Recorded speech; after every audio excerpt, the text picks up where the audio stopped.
സ്ഥാനാർബുദ ചികിത്സയിൽ നിങ്ങൾക്ക് സർജറി വേണമെന്ന് പറയുമ്പോൾ രോഗികളുടെ മനസ്സിൽ തെളിഞ്ഞു വരുന്ന രണ്ട് ചോദ്യങ്ങളാണ്. ഒന്ന്, സ്തനം പൂർണ്ണമായി ഒഴിവാക്കണോ? പ്രത്യേകിച്ച് ചെറുപ്പക്കാരികളിലാണ് കൂടുതൽ ഈ സംശയം ഉണ്ടാവാറുള്ളത്. അതുപോലെ തന്നെ മറ്റൊന്നാണ്, കൈകളിൽ ലൈഫ് ലോങ് നീര് വരുമോ എന്നുള്ള കാര്യങ്ങൾ. ഇപ്പൊ ഈ ബ്രസ്റ്റ് സർജറിയിൽ ഉണ്ടാകുന്ന പ്രധാനപ്പെട്ട കാര്യങ്ങളും അതിനോട് ബന്ധപ്പെട്ട കോംപ്ലിക്കേഷനും അതിലെന്താണ് എന്നുള്ള ഡീറ്റെയിൽ ആയിട്ടുള്ള ഒരു വീഡിയോ ആണ് നമ്മൾ ഇന്ന് ഉദ്ദേശിക്കുന്നത്. ഡോക്ടർ, ഈ ബ്രസ്റ്റ് ക്യാൻസറിൽ സ്ഥാനം പൂർണ്ണമായി ഒഴിവാക്കുന്നത് നിർബന്ധമാണോ? നമ്മൾ മനസ്സിലാക്കേണ്ടതെന്ന് വെച്ചാൽ ഇന്ന് മോഡേൺ ആയിട്ടുള്ള ട്രീറ്റ്മെന്റ് മെത്തേഡുകൾ ഉപയോഗിക്കുമ്പോൾ സ്ഥാനാർബുദത്തിന്റെ തുടക്കത്തിലുള്ള സിറ്റുവേഷനുകളിൽ ഉൾപ്പെട്ട ഭാഗവും അതിന് ചുറ്റുമുള്ള ഒരു നോർമൽ ഭാഗവും എടുത്ത് അതിനുശേഷം കീമോയും ആവശ്യമെങ്കിൽ കീമോയും അതിനുശേഷം റേഡിയേഷനും കൊടുക്കുന്നത് കൊണ്ട് തിരിച്ച് ക്യാൻസർ വരാനുള്ള സാധ്യത മുന്നേ സ്ഥിരമായി ചെയ്തിരുന്ന പൂർണ്ണമായി സ്ഥലം ഒഴിവാക്കിയിരുന്ന സർജറിയിൽ ഉണ്ടായിരുന്നത് പോലെ ഒരേപോലെയാണ്.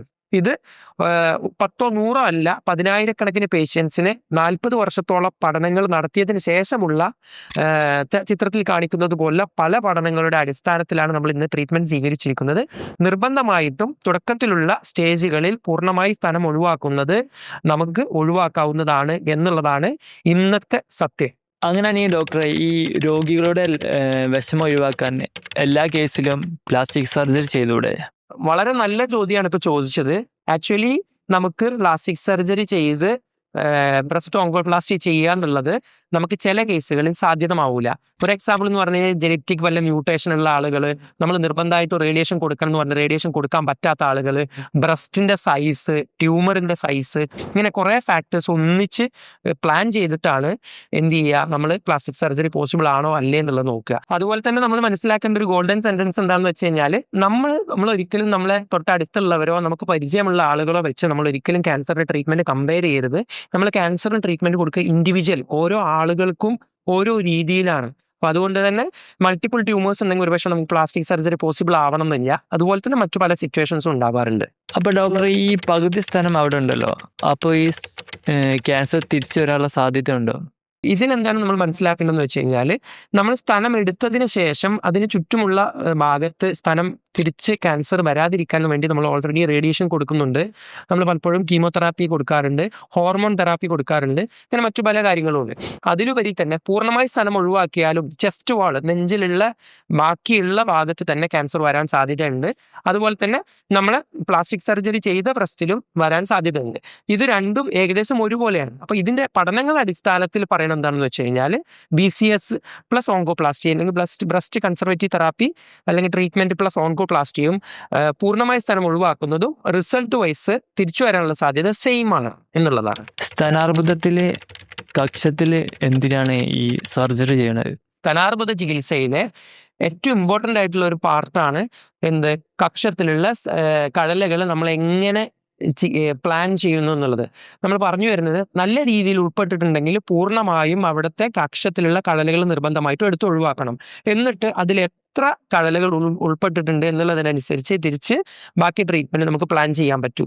അതുപോലെ തന്നെ വളരെ കുറഞ്ഞ രീതിയിലാണ് ക്ലിനിക്കലി നമ്മൾ പരിശോധിച്ചിട്ട് കഴലുകളില്ല, അതുപോലെ തന്നെ നമ്മൾ സ്കാനിങ്ങിൽ കഴലുകളില്ല, അങ്ങനെയുള്ള സിറ്റുവേഷൻസിൽ നമ്മൾ ഇന്ന് ഉപയോഗിക്കുന്നത് സെന്റിനൽ ലിംഫ് നോഡ് ബയോപ്സി എന്നുള്ള മെത്തേഡാണ്. അപ്പം നമ്മൾ ഓപ്പറേഷന്റെ സമയത്ത് തന്നെ കഴലുകളിലെ ചെറിയ ഭാഗം എടുത്ത് ടെസ്റ്റിന് അയച്ച് കൂടുതൽ ഇൻവോൾവ് ആയിട്ടുണ്ടെങ്കിൽ നമ്മൾ പൂർണ്ണമായ കഴലുകൾ ഒഴിവാക്കാനുള്ള സർജറി ചെയ്യുന്നു. വളരെ കുറച്ചാണ് ഉൾപ്പെട്ടിട്ടുള്ളതെന്നുണ്ടെങ്കിൽ നമ്മൾ പലപ്പോഴും പൂർണ്ണമായും തുറന്ന് കക്ഷത്തിലെ കഴലുകളെ നമ്മൾ ഒഴിവാക്കാറില്ല. ഇതുകൊണ്ട് തന്നെ ഈ ചിത്രത്തിൽ കാണുന്നത് പോലുള്ള ലിംഫഡിമ, കഴലകളിലേക്ക് കൈകളിലുള്ള നീര് വരാനുള്ള സാധ്യത നമുക്ക് ഒരു പരിധിയിലധികം നമുക്ക് കുറയ്ക്കാൻ കഴിയുന്നു. അപ്പൊ ചോദ്യത്തിന്റെ ഉത്തരം എന്താണെന്ന് വെച്ച് കഴിഞ്ഞാൽ, സ്തനത്തിന്റെ അർബുദത്തിന്റെ ട്രീറ്റ്മെന്റ് ഏറ്റവും പ്രധാനപ്പെട്ട ഒരു മെത്തേഡാണ് കക്ഷത്തിലെ കഴലകൾ ഒഴിവാക്കുക എന്നുള്ളത്. ഡോക്ടർ, അതുപോലെ തന്നെ ഒരു ഡൗട്ടാണ്, ഈ കക്ഷത്തിലെ സർജറി ചെയ്യുകയാണെങ്കിൽ കൈകൾ വീർത്ത് വരുമോ? നിങ്ങളിപ്പോൾ പറഞ്ഞിട്ടുള്ളത് എന്ന് പറഞ്ഞു കഴിഞ്ഞാൽ ലിംഫഡിമ എന്ന് പറയുന്ന ഒരു കാര്യത്തിനെ പറ്റിയിട്ടാണ്. ലിംഫഡിമ എന്ന് ഉദ്ദേശിക്കുന്നത് നമ്മൾ കക്ഷത്തിന്റെ സർജറി, കഴലുകളെ സർജറി ചെയ്തതിന് ശേഷം കൈ വീർത്തു വരുന്നത് പോലെ, ചിത്രത്തിൽ കാണുന്നത് പോലെ വീർത്തു വരുന്ന അതിനെയാണ്. ഇന്ന് നമ്മൾ ഉപയോഗിക്കുന്നത് കൂടിയ രീതിയിലുള്ള കഴലുകളുള്ള അസുഖത്തിൽ നമ്മൾ പൂർണ്ണമായി ഒരു പക്ഷെ ഒഴിവാക്കാറുണ്ട്. എന്നാൽ ഇന്ന് പലപ്പോഴും നമ്മൾ ഉപയോഗിക്കുന്നത് സെന്റിനൽ ലിംഫ് നോഡ് ബയോപ്സി എന്നുള്ള മെത്തേഡാണ്. ഓപ്പറേഷന്റെ സമയത്ത് തന്നെ കഴലുകളിൽ നമ്മൾ വളരെ കൂടുതൽ രീതിയിൽ ക്യാൻസർ ഉൾപ്പെട്ടിട്ടുണ്ടോ എന്നറിയാൻ നമ്മളൊരു തരം ഡൈയും മറ്റു മെത്തേഡുകളും ഉപയോഗിച്ച് ഉൾപ്പെട്ടിട്ടില്ലെങ്കിൽ നമുക്ക് സെന്റിനൽ ലിംഫ് നോഡ് മെത്തേഡ് ഉപയോഗിച്ച് കഴിഞ്ഞാൽ കൈകളിലുള്ള വീക്കം ഒരു പരിധിയിലധികം നമുക്ക് കുറയ്ക്കാൻ സാധിക്കുന്നു. പല പഠനങ്ങളാലും തെളിയിക്കപ്പെട്ട ഒരു എസ്റ്റാബ്ലിഷ്ഡ് കാര്യമാണ്, ഒരു നൂതനമായ മെത്തേഡാണ് സെന്റിനൽ ലിംഫ് നോഡ് ബയോപ്സി എന്ന് പറയുന്നത്. അതുപോലെ തന്നെ കൈകളിൽ വീർപ്പ് ഉണ്ടാവുകയാണെങ്കിൽ നമുക്ക് അത് തിരിച്ച് ഇൻഫെക്ഷൻ എല്ലാം വരാൻ സാധ്യതകളുണ്ട്. അതുകൊണ്ട് തന്നെ നമ്മൾ എപ്പോഴും ശ്രദ്ധിക്കണം. ആ കൈകളിൽ നമ്മൾ പലപ്പോഴും വീട്ടുകളിൽ ജോലി ചെയ്യുന്ന സ്ത്രീകൾ കൈകളിൽ മുറിവുണ്ടാവാതിരിക്കാൻ, അതുപോലെ എക്സസൈസ് ചെയ്യാൻ വേണ്ടി നമ്മൾ ശ്രദ്ധിക്കേണ്ടതാണ്. അതുപോലെ തന്നെ കുക്കിംഗ് ഉണ്ടാകുന്ന സമയത്ത് പൊള്ളലേൽക്കാതിരിക്കാൻ, ഹോസ്പിറ്റലിൽ പോയാൽ ഇഞ്ചക്ഷൻ വെക്കാതിരിക്കാൻ, ഇങ്ങനെയുള്ള കാര്യങ്ങളൊക്കെ ചെയ്യുമ്പോൾ ഒരു പരിധിയിലധികം നമുക്ക് കൈകളിലുള്ള വീക്കവും അതിനോടനുബന്ധപ്പെട്ടിട്ടുള്ള ഇൻഫെക്ഷനും നമുക്ക് ഒരു പരിധിയിലധികം തടയാൻ സാധിക്കുന്നതാണ്. സർജറിയുമായി ബന്ധപ്പെട്ട ഏറ്റവും പ്രധാനപ്പെട്ട 3-4 കാര്യങ്ങളാണ് നമ്മളെ ഈ ക്വസ്റ്റ്യനിൽ നമ്മൾ ഉന്നയിച്ചത്. മനസ്സിലാക്കേണ്ടത് ബ്രസ്റ്റ് ക്യാൻസർ സർജറി സാധാരണഗതിയിൽ വലിയ രീതിയിലുള്ള കോംപ്ലിക്കേഷനിലേക്ക് പോകാറില്ല. സാധാരണ ഒരു 2-3 മണിക്കൂറാണ് സാധാരണ മാക്സിമം എടുക്കുന്ന സമയം. സർജറിക്ക് ശേഷം അഴുക്ക് രക്തവും അതുപോലെ നീരും വരുന്നത് തടയാൻ വേണ്ടി, അല്ലെങ്കിൽ നീര് വന്നിട്ടുള്ളത് അവിടെ കളക്ട് ചെയ്യാതിരിക്കാൻ വേണ്ടി നമ്മളൊരു ഡ്രെയിൻ ട്യൂബ് ഇടാറുണ്ട്.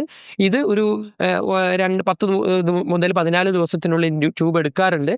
അതുപോലെ വേദന വളരെ കുറഞ്ഞ രീതിയിൽ മാത്രമാണ് ബ്രസ്റ്റിലുള്ളത്. ഇന്ന് വേദന കുറയ്ക്കാനുള്ള നല്ല രീതിയിലുള്ള മെത്തേഡുകൾ നമ്മൾ ഉപയോഗിക്കുന്നത് കൊണ്ട് തന്നെ രോഗികൾ പലപ്പോഴും വേദന വലിയ രീതിയിൽ ബുദ്ധിമുട്ടായി പറയാറില്ല.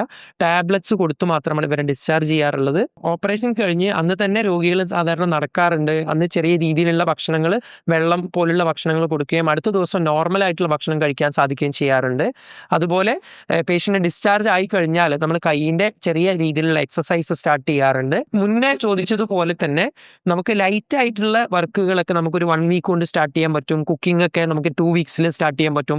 നോർമൽ ലൈഫ് ഏകദേശം 1 മന്തിൽ നമുക്ക് ഫുള്ളായി നോർമൽ ലൈഫിലേക്ക് തിരിച്ചു വരാൻ പറ്റാറുണ്ട്. സ്വയം ഡ്രൈവ് ചെയ്ത് തന്നെ 3-4 ആഴ്ച കൊണ്ട് പലപ്പോഴും രോഗികൾ നമ്മുടെ അടുത്ത് വരാറുണ്ട്. അപ്പോൾ അങ്ങനെ നമ്മൾ പേടിക്കുന്ന രീതിയിലുള്ള മേജറായിട്ടുള്ള കോംപ്ലിക്കേഷൻസ് ഒന്നും അങ്ങനെ വരാത്ത ഒരു സർജറി കൂടെയാണ് ബ്രസ്റ്റ് ക്യാൻസർ സർജറി. മറ്റ് രോഗങ്ങളെ പോലെയല്ല ക്യാൻസർ എന്ന് പറയുന്നത് ഉൾപ്പെട്ട ഭാഗത്തിനെ നല്ല രീതിയിൽ ട്രീറ്റ് ചെയ്യാനുള്ള ബ്രസ്റ്റിന്റെ വൺ ഓഫ് ദ ബെസ്റ്റ് മെത്തേഡാണ് സർജറി. അതുപോലെ തന്നെ നമുക്ക് നഗ്ന നേത്രങ്ങളാൽ കാണാൻ പറ്റാത്ത രീതിയിലുള്ള ചെറിയ ചെറിയ കോശങ്ങൾ ഒരു പക്ഷേ ആ ഭാഗത്തുണ്ടാവാം. അതിനെ അഡ്രസ്സ് ചെയ്യാനാണ് നമ്മൾ റേഡിയേഷൻ കൊടുക്കുന്നത്. അതുപോലെ തിരിച്ചു വരാതിരിക്കാനോ നമ്മുടെ ശരീരത്തിലുള്ള മറ്റു ഭാഗങ്ങളിലുള്ള കോശങ്ങളെ നശിപ്പിച്ചു കളയാൻ വേണ്ടിയിട്ടാണ് നമ്മൾ കീമോതെറാപ്പി അതിൻ്റെ കൂടെ കൊടുക്കുന്നത്. അതുപോലെ നമ്മൾ മറ്റും എന്താണെന്ന് വെച്ച് കഴിഞ്ഞാൽ ഹോർമോൺ തെറാപ്പി. ഹോർമോൺ കാരണം തിരിച്ച് ക്യാൻസർ വരാനുള്ള സാധ്യതകൾ കുറയ്ക്കാനാണ് ER/PR പോസിറ്റീവ് ആയിട്ടുള്ള കേസസുകളിൽ നമ്മൾ എൻഡോക്രൈൻ തെറാപ്പി അല്ലെങ്കിൽ ഹോർമോൺ തെറാപ്പി നമ്മൾ കൊടുക്കാറുള്ളത്. ഈ മൾട്ടി മൊഡാലിറ്റി ട്രീറ്റ്മെൻറ്റ് എല്ലാം കൂടി ചേരുമ്പോഴാണ് ബ്രസ്റ്റിൻ്റെ ക്യാൻസർ ട്രീറ്റ്മെൻറ്റിൽ അതൊരു കംപ്ലീറ്റ്നെസ് അല്ലെങ്കിൽ ഒരു ഫിനിഷിങ് നമുക്ക് വരുന്നത്.